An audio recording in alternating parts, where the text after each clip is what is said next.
cooking note. You take your zucchinis, bam, chop them up like that. See, I already did that. Put them over here, right?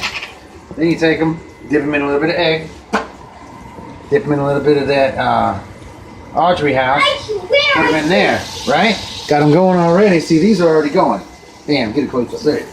Flip them over. Ooh, those are a little bit dark, but hey, well, they're supposed to look like that when they're done. You see what I mean? Dark ones don't mind. One kid likes them dark, one kid likes them light. That's how you cook them. So, cook them up a little bit, taste them up. Yep. Okay, see, they're not all too dark. The crunchy ones are good. And the soft ones are good too. So, they're almost done. You take them out of there, put them over here. You got your potatoes right here. I'm getting ready to mash them up really good. Put a little bit of milk, salt, and just a dab of sour cream, maybe a spoonful. Got your mushroom gravy going for your mashed potatoes. You can't forget gravy. Then, in the oven, what do we have? A wonderful looking Josie meatloaf. Look at that. Now that's a meatloaf. Meatloaf. That's a beautiful meatloaf. Okay.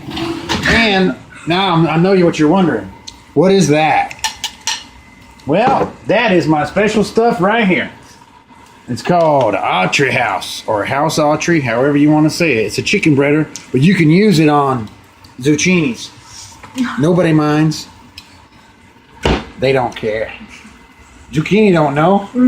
It doesn't know that it's not a chicken.